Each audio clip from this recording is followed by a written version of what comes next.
যে মুখ্যমন্ত্ৰী ডক্টৰ হিমন্ত বিশ্ব শৰ্মাৰ ঘনিষ্ঠ হোৱা বাবে গোৱালপাৰা পূবত প্ৰাৰ্থিত্ব দিছে বুলি একাংশই ছ'চিয়েল মিডিয়াত প্ৰচাৰ চলাইছে। আপুনি কাৰোবাৰ ঘনিষ্ঠ হ'লেই টিকেট পাব তেনেকুৱা কোনো কথা নাই। গোৱালপাৰা পূবৰ বিভিন্ন প্ৰান্তৰ সেই উচ্ছেদিত লোকসকলৰ ক্ষেত্ৰত কি দাবী উত্থাপন কৰিব? উচ্ছেদসকল ইয়াত বিষয়বস্তু নহয়। আপোনাৰ দৃষ্টিত আপোনাৰ সমস্যা এই 10 বছৰত বহুত দেখিলে আপুনি। গতিকে যদি আপোনাক মই 3টা সমস্যাৰ কথা ক'বলৈ কওঁ, কোনকেইটা মনলৈ আহিব? ৰাইজৰ যি আশা আকাংক্ষা সেয়া জিব্ৰান ডাঙৰীয়াই পূৰণ কৰিব পাৰিবনে?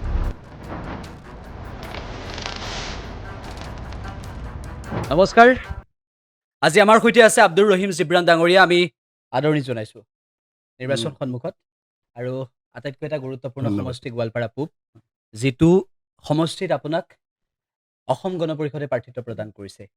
আৰু এই সমষ্টিটোক লৈ সকলোৰে দৃষ্টি আছে এইবাবেই যে যিটো সময়ত এই গোৱালপাৰা পূবৰ বিভিন্ন প্ৰান্তত উচ্ছেদ হৈ গ'ল, তাৰ পিছত আপুনি সেই উচ্ছেদৰ সময়ছোৱাত নিজৰ যি দায়িত্ব, সেই দায়িত্বৰ পৰা আঁতৰি দিছিল। নিজৰ দায়িত্বৰ পৰা আঁতৰি দিছিল মানে ৰাইজৰ স্বাৰ্থত থাকি, ৰাইজৰ কাষত থাকি আপুনি সেই দায়িত্ব নকৰোঁ বুলি কৈছিল। এনেদৰে আপুনি এটা সকলোৰে কাষলৈ যাবলৈ চেষ্টা কৰিছিল আৰু ৰাইজে আপোনাক সেই মুহূৰ্তত আদৰিছিল। এতিয়া বিষয় হৈছে এইটো, প্ৰথম প্ৰশ্নটো, কিমান দূৰ আগবাঢ়িছে কাম কাজ? আজি নমিনেশ্যন দিয়া 2 দিন হৈ গ'ল। আমি সাংগঠনিকভাৱেতো বিগত কেইবা মাহৰ পৰা লাগিয়ে আছিলোঁ। এতিয়া ৰাইজৰ ঘৰে ঘৰে, ৰাইজৰ কাষে কাষে গৈ আছোঁ। নিৰ্বাচনৰ অন্তিমটো ভোটলৈকে কাম কাজ থাকি যায়। আমাৰ কাম শেষ হোৱা নাই। অন্তিমটো ভোটলৈকে কাম আছে আৰু সেই বাটতে গৈ আছোঁ আৰু। মই আপোনাক যিমান দূৰ এতিয়ালৈকে জানো আৰু দেখিছোঁ, সংবাদ ক্ষেত্ৰখনৰ লগত জড়িত হোৱাৰ বাবে মুখ্যমন্ত্ৰী ডক্টৰ হিমন্ত বিশ্ব শৰ্মাৰ আপুনি অতি ঘনিষ্ঠ বুলি কোৱা হয়। মোৰ প্ৰশ্ন সেইটো নহয়। মোৰ প্ৰশ্ন হৈছে এইটো যে মুখ্যমন্ত্ৰী ডক্টৰ হিমন্ত বিশ্ব শৰ্মাৰ ঘনিষ্ঠ হোৱা বাবে আব্দুৰ ৰহিম জিব্ৰানক বেছিকৈ গুৰুত্ব দিয়ে আৰু সেইবাবে গোৱালপাৰা পূবত প্ৰাৰ্থিত্ব দিছে বুলি একাংশই ছ'চিয়েল মিডিয়াত প্ৰচাৰ চলাইছে। যিসকলে প্ৰচাৰ চলাইছে সেইসকলক কি ক'ব? আপুনি কাৰোবাৰ ঘনিষ্ঠ হ'লেই টিকেট পাব তেনেকুৱা কোনো কথা নাই। টিকেট পোৱাৰ ক্ষেত্ৰত উম, কেইবাটাও ষ্টেপ থাকে। উম, সেই ষ্টেপকেইটাত আপুনি নিজকে সাজু কৰিবলগীয়া হয় আৰু মানুহে আপোনাৰ বিশ্বাসত ল'ব লাগিব, আস্থাত ল'ব লাগিব আৰু মানুহে যেতিয়া বিশ্বাস আস্থাত ল'ব, ছাৰ্ভে হয়, ছাৰ্ভেত আপোনাৰ নাম আহিব লাগিব। নামতো আকৌ ক্ৰমান্বয়ে 1, 2, 3, 4 এনেকুৱা ছিষ্টেম এটা থাকে। যদি ছাৰ্ভে ৰিপৰ্টত ভাল, মানুহে বিচাৰিছে, ৰাইজে বিচাৰিছে, তেতিয়া টিকেটটো দিয়া হয়। আজিকালি অকল মুখত ভাল বা কাৰোবাৰ ঘনিষ্ঠ হোৱাৰ সূত্ৰে আপুনি টিকেটটো নাপায়। NDAৰ চৰকাৰ হ'ব বুলি আকৌ আশাবাদী। সেইটো 100% নিশ্চিত, তাত কোনো ধৰণৰ সন্দেহ নাই। ধৰ্মীয় সংখ্যালঘু লোকে অসম গণ পৰিষদক কিমান বিশ্বাস কৰিব? এইবাৰ আপোনালোকৰ কাৰণে চমক আছে। উম, চমক এইকাৰণে আছে বুলি কৈছোঁ। প্ৰথম কথাটো হ'ল মোৰ দলটো উম। 15টা ক্ৰছ কৰি দিব। 15 সংখ্যাটো ক্ৰছ কৰিব। মানে 26ত 13 গৰাকী ধৰ্মীয় সংখ্যালঘু লোকক দিয়াৰ বাবে 15টা ক্ৰছ কৰিব নে? মানে ধৰ্মীয় সংখ্যালঘুত ইমানকেইটা ছিট আহিব যে আপোনালোক আচৰিত হৈ যাব। উম, ঠিক আছে। আপোনাৰ দলৰ সভাপতি অতুল বৰা ডাঙৰীয়া, মুখ্যমন্ত্ৰী ডক্টৰ হিমন্ত বিশ্ব শৰ্মা ডাঙৰীয়াৰ নেতৃত্বত চৰকাৰ। এই মুখ্যমন্ত্ৰী ডক্টৰ হিমন্ত বিশ্ব শৰ্মাৰ নেতৃত্বত এই চৰকাৰ কৰিবলৈ যিটো সময়ত আপোনালোক আকৌ আগবাঢ়ি গৈ আছোঁ বুলি কৈছে, সেই সময়ছোৱাত মুখ্যমন্ত্ৰীগৰাকীয়ে ডক্টৰ হিমন্ত বিশ্ব শৰ্মাই অসমক 5খন ৰাজ্যৰ ভিতৰত এখন বনোৱাৰ, 5খন ৰাজ্যৰ ভিতৰত এখন কৰাৰ সংকল্প লৈছে। গোৱালপাৰা পূবৰ ক্ষেত্ৰত আপুনি কি ভাবে? আচলতে আমি উন্নয়ন হোৱা বুলি যে কওঁ বিগত 10টা বছৰে, সেই উন্নয়নৰ যি চাপ, যি উন্নয়নৰ যি ছবি, সেয়া আপুনি এই সমষ্টিটোত আহিলে দেখা নাপাব। উম, তাৰ কাৰণটো কি? ইয়াত বেলেগ দল, উম, বেলেগ দলৰ বিধায়ক, চৰকাৰ বিৰোধী বিধায়ক। তো সেইকাৰণে মুখ্যমন্ত্ৰী মহোদয়েও এইবাৰ এই ছিটটোকো বৰ বেছি পজিটিভলি লৈছে আৰু আশাও কৰিছে যে ৰাইজে এইবাৰ ভোট দিব। ঠিক আছে। আমিও শুনি আছোঁ যে আব্দুৰ ৰহিম জিব্ৰাণ ডাঙৰীয়াৰ সৈতে প্ৰতিদ্বন্দ্বিতাটো হ'ব আৰু সেই খাহি কোনে মাৰিব সেই মুহূৰ্তত আমি যদিও ক'ব নোৱাৰোঁ 4 মে'ত আমি সকলোৱে গম পাম। আপুনি যিটো কথা ক'লে যে এ কে ৰছিদ আলম উম, নামটো আপুনি কোৱা নাই, বিধায়কগৰাকীৰ কথা ক'লে। উম, সেই এ কে ৰছিদ আলম আকৌ কংগ্ৰেছৰ পৰা টিকট লাভ কৰিছে। মই জনামতে শুনামতে এ কে ৰছিদ আলমে কংগ্ৰেছৰ যিসকল নেতা সেই নেতাসকলকে যিটো সমষ্টিত প্ৰতিদ্বন্দ্বিতা কৰিব বিচাৰিছিল সেই নেতাসকলকে বৰ ভাল নকৰে, মাতবোল নকৰে। এনেকুৱা ধৰণৰ কথাও শুনো যে মই নিজকে গুণ্ডা বুলি কয়, এনেকুৱা ধৰণৰ কথাও আমি শুনিবলৈ পাইছোঁ। উম।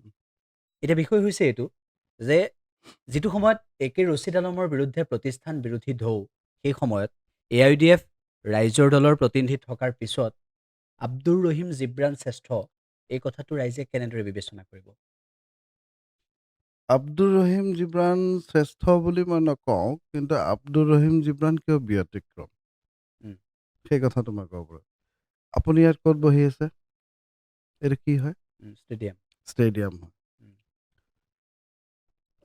এই ষ্টেডিয়ামটোত মই আজি 4 বছৰমান আগতে দায়িত্ব লৈছোঁ। উম, 4 বছৰ আগতে এই পৰিৱেশটো ইয়াতে নাছিলে। উম, বিগত 4 বছৰত ইয়াতে ছুইমিং পুল হ'ল, অলিম্পিক ষ্টেণ্ডাৰ্ড, ইনডোৰ ষ্টেডিয়াম হ'ল, উম, পেভিলিয়ন হ'ল উম, আৰু এটা ফিল্ড আছে। ইয়াত টোটেল 58 বিঘা মাটি। উম, তাৰে কাম আৰম্ভ হ'ল।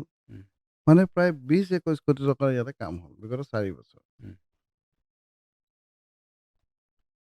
আৰু মোক যিহেতু আনুষ্ঠানিক দায়িত্বটো ৰাইজে দিছিলে ইয়াতে। উম, ইয়াত চৰকাৰী দান-বৰঙণি দি আৰু BCCIৰ পৰা আমি টকা পাওঁ, সেইখিনি দি আমি চলোঁ। কিন্তু BCCIৰ পৰা যিখিনি টকা আমি পাওঁ, সেইখিনি দি আমাৰ আন্তঃগাঁথনি কাম নহয়। উম, ষ্টুডেণ্টবোৰ থাকে, ল'ৰা-ছোৱালীবোৰ শিকে, তেওঁলোকক দিব লাগে, সেইখিনি পইচা দি ফুটবল চলাব লাগে। এই উম, ধৰণৰ কথা-বতৰা উম, থাকে। কিন্তু হোৱাৰ পিছত আমি যিখিনি আন্তঃগাঁথনি কাম ইয়াতে কৰিলোঁ, ৰাইজৰ কাৰণে চকুত লগা আৰু শলাগিবলগীয়া। উম, গতিকে ৰাইজে ভাবিছে, যদি সৰু এটা দায়িত্ব দিয়াৰ পিছত ইমানখিনি কৰিছে, উম, তে নিশ্চিতভাৱে সমষ্টিটো যদি মোৰ হাতত দিয়ে, উম। তেনেহ'লে এনেকৈ আলোচনাৰ কেন্দ্ৰবিন্দু বনাব পাৰিম। এই ভোটাৰ জনগাঁথনিটো কেনেকুৱা এইবাৰ? জনগাঁথনি বুলি ক'লে ইয়াতে ধৰক 2,27,000 ভোট আছে। উম, আৰু যদিও শব্দটো শুনিবলৈ বেয়া, ক'ব নালাগে, তথাপিও কওঁ আৰু হিন্দু ভোট আছে 44,585, বাকীখিনি মুছলমান আৰু খ্ৰীষ্টিয়ান 3,000 মান আছে। মুছলমান কিমান? মই শুনিবলৈ বেয়া এইকাৰণেই কৈছোঁ যে মোৰ কাৰণে সকলোখিনি মানুহ, মোৰ কাৰণে সকলোখিনি ৰাইজ শ্ৰদ্ধা। তথাপি আপুনি জনগাঁথনি কৈছে, খ্ৰীষ্টান 3,000, বাকী আধাখিনি মুছলমান। এই আপুনি যে হিন্দুৰ প্ৰসংগটো উত্থাপন কৰিলে, উম, তেনেকুৱাতে মই এটা কথা সুধোঁ। উম। শুনিবলৈ পাইছোঁ আৰু সংবাদ মাধ্যমৰ এগৰাকী ব্যক্তি হিচাপে গম পাইছোঁ যে আব্দুৰ ৰহিম জিব্ৰাণক পৰাস্ত কৰিবলৈ হিন্দু প্ৰাৰ্থীক প্ৰক্ষেপ কৰিছে বিজেপিয়ে ভিতৰি ভিতৰি। নাই কৰা। বিজেপিয়ে চাওক, টিকেটটোতো এটা আমাৰ আণ্ডাৰষ্টেণ্ডিঙৰ মাজত হয় না। উম, টিকেটটো যেতিয়া দিয়ে নহয়, সম্ভাৱনা কাৰ বেছি থাকে তেওঁক দিয়ে। ইয়াত ধৰ্ম চাই টিকেট দিয়া নাই, প্ৰথম কথা। উম, লগতে মই আগতে বিজেপিতে আছিলোঁ, উম, পিছলৈ মই বিজেপিত আহিছোঁ। আটাইখিনি মোৰ সতীৰ্থ, সহযোগ আছে। সহযোগিতা সম্পূৰ্ণৰূপে আছে। কাৰণ আমি পৰহি আমি কি কৰিছিলোঁ, মানে নমিনেশ্যন দিছোঁ। নমিনেশ্যন ডেৰ দিনা ইয়াত আমাৰ 3টা মণ্ডল আছে। 3টা মণ্ডলৰ আটাইখিনি বুথ সভাপতিসকল আহিছে, শক্তি কেন্দ্ৰৰ মানুহ আহিছে, তেওঁলোকৰ মণ্ডলৰ মানুহখিনি আহিছে উম, আৰু নাচ-গান কৰি আহিছে, একদম ফূৰ্তিত। উম, গতিকে এতিয়া যিটো পৰিৱেশ আপোনালোকে দেখা পাইছে আমাৰ পক্ষে, এই পৰিৱেশটো বনোৱাৰ ক্ষেত্ৰত 50% অৰিহণা ভাৰতীয় জনতা পাৰ্টীৰ আছে। ঠিক আছে। আহ, উচ্ছেদ হৈ গ'ল, উম। পুনৰ সংস্থাপন হ'লনে? উচ্ছেদ হৈ গ'ল, পুনৰ সংস্থাপনৰ হৈ গ'ল, সেই কথাখিনি ক'বলৈ অলপ দিগদাৰ। পুনৰ সংস্থাপন বুলি ক'বলৈ গ'লে ইয়াতে আৰু প্ৰয়োজন আছে। উম, যিখিনি হ'ল এতিয়ালৈকেতো আমি কিমান, এটা ঠাইত 221, এটা ঠাইত 35 আৰু এটা ঠাইত 54 ঘৰ মানুহ ইতিমধ্যে আমি বহালোঁ। ইয়াতে এটা কাৰিকৰী দিশ এটা আছে যে আমি বহিৰ্জিলাৰ পৰা অহা উম, কাৰোবাৰ ইয়াতে ভোট নাই, উম, ইয়াতে আহি বহি আছে। উম, সেই মানুহখিনিৰ ক্ষেত্ৰত সংস্থাপনৰ ক্ষেত্ৰত ইয়াৰ স্থানীয় ৰাইজৰো আপত্তি আছে, প্ৰশাসনৰো আছে, মুখ্যমন্ত্ৰী মহোদয়ৰো আছে। উম, আৰু মই এজন জনপ্ৰতিনিধি হিচাপে মই এটা জিলা পৰিষদৰ সদস্য। মই বিচাৰিম মই মোৰ জিলা পৰিষদৰ ভোটাৰজন, ইয়াৰ স্থানীয় মানুহজন তেওঁলোকে সংস্থাপিত হওক, তেওঁলোক সংস্থাপন পাওক। উম, গোটেই অসমৰ মানুহৰ দায়িত্বটো মই ল'ব নোৱাৰোঁ। উম। গতিকে মোৰ যিখিনি মানুহ আছে দায়িত্ব লৈছোঁ আৰু তেওঁলোক ক্ৰমান্বয়ে পাই আছে। 4 মে'ৰ পিছত যেতিয়া আব্দুৰ ৰহিম জিব্ৰানে বিধায়ক হিচাপে শপত গ্ৰহণ কৰিব, উম। তাৰপিছত হাছিলা বিলৰ লোকসকলৰ বাবে, তাৰপিছত কৃষ্ণাইৰ বিভিন্ন প্ৰান্তৰ কাহিনীও আমি দেখিছোঁ, শুনিছোঁ, বাৰু যি কি নহওক, গোৱালপাৰা পূবৰ বিভিন্ন প্ৰান্তৰ সেই উচ্ছেদিত লোকসকলৰ ক্ষেত্ৰত কি কি দাবী উত্থাপন কৰিব? উচ্ছেদটোৱে অকল ইয়াত বিষয়বস্তু নহয়। অকল আপুনি যদি ভাবিছে যে গোটেই সমষ্টিটোৰ কথা বা ইছ্যুটোৱেই উচ্ছেদ নহয়, একদম নহয়। কাৰণ মই নিৰ্বাচনত ঘূৰি থাকোঁতো। মই আকৌ ক'ম যে উচ্ছেদিত মানুহ স্থানীয় জনতা, যিখিনি ইয়াৰে মানুহ আছে, চৰকাৰী নীতি নিয়ম মতে যিখিনি সংস্থাপন পাব লাগে তাৰ কাৰণে নিশ্চিতভাৱে মোৰ প্ৰস্তুতিও আছে মানসিকভাৱে, আৰু মই হ'লে কৰিম। কিন্তু উম, তাৰ লগতে এটা নদী ভাঙা এটা সমস্যা আছে, উম, গৰাখহনীয়া। ইয়াত কমিউনিকেশ্যনৰ এটা সমস্যা আছে, হেল্থ ছেক্টৰটোত এটা সমস্যা আছে। উম। সমস্যাৰ অন্ত নাই এই সমষ্টিটোত। অকল যে আপুনি উচ্ছেদ আৰু উচ্ছেদিত হোৱা মানুহখিনিটোৱে ইছ্যু সেইটো নহয়, সেইটো এটা মেজৰ ইছ্যু, সেইটো এটা মানৱীয় ইছ্যু। এই লগতে এই কামবোৰো আছে। গৰাখহনীয়াৰ কথা মই গম পাওঁ। গৰাখহনীয়াৰ এই স্থায়ী সমাধানৰ বাবে কিবা চিন্তা চৰ্চা কৰিছে? চিন্তা মানে ইতিমধ্যে মাননীয় পীযুষ হাজৰিকা ডাঙৰীয়াই ইয়াতে প্ৰায় গোটেই আটাইখিনি মিলি প্ৰায় 300 কোটি, 350 মান কোটি টকাৰ কাম চলি আছে। উম, কিন্তু পৰ্যাপ্ত নহয়। পৰৱৰ্তী পৰ্যায়ত এইখন চৰকাৰ আহিলে সেই কামবোৰ আকৌ এক্সটেণ্ড কৰিব লাগিব, পুঁজিবোৰ এক্সটেণ্ড কৰিব লাগিব। তাত সম্পূৰ্ণৰূপে প্ৰস্তুত মই যে কাইলৈ যদি বিধায়ক নিৰ্বাচিত কৰে ইয়াৰ সন্মানীয় ৰাইজে, নিশ্চিত ৰূপত মোৰ সেই প্ৰস্তুতি থাকিব যাতে গৰাখহনীয়াটো স্থায়ীভাৱে সমাধান। এই পূব গোৱালপাৰাৰ ক্ষেত্ৰত বাকী যিকেইগৰাকী প্ৰাৰ্থী আছে, হুম। আপুনি ভাবেনে আপোনাক প্ৰত্যাহ্বান জনাব পাৰিব? চাওক, ব্যক্তিসকলটো নমস্য মোৰ কাৰণ আটাইখিনি উম, ছিনিয়ৰ। ইয়াত আপুনি জানে নে নাই, ইয়াত সন্মানীয় 3গৰাকী বিধায়ক নিৰ্বাচন খেলিছে, বৰ্তমানৰ বিধায়ক। জানো। এজন সন্মানীয় আব্দুৰ ৰছিদ মণ্ডল ডাঙৰীয়া ৰাইজৰ দলৰ পৰা, তেওঁ 3বাৰৰ বিধায়ক। সন্মানীয় ৰছিদ আলম ডাঙৰীয়া, তেখেত 2বাৰৰ বিধায়ক। সন্মানীয় আমাৰ বছিৰ কাছিমি ছাৰ, 4বাৰৰ তেওঁ বিধায়ক। 4বাৰৰ বিধায়ক। উম, ৰাজনৈতিকভাৱে তেওঁলোক প্ৰত্যাহ্বান জনাব পৰা আজিৰ সময়ত ভাবিব নোৱাৰি যে জনাব পাৰিব। কাৰণ AIUDFৰ স্থিতি আপোনালোকে জানে, কংগ্ৰেছৰ স্থিতি জানে, বিশেষকৈ প্ৰাৰ্থীজনৰ স্থিতিটো আৰু দুৰ্বল। আৰু ৰাইজৰ দল সাংগঠনিকভাৱে ইয়াতে নাই। বৰ, আৰু ৰাইজৰ দলৰ আগৰ যিগৰাকী প্ৰাৰ্থীয়ে নাপালে টিকেট, তেওঁ যথেষ্টখিনি সাংগঠনিকভাৱে কৰিছিলে, সেইখিনি মানুহটো তেওঁৰ লগত ওলাই গুচি গ'ল। ঠিক আছে। আহ, উন্নয়নমূলক আঁচনিৰ কথা সোধোঁ।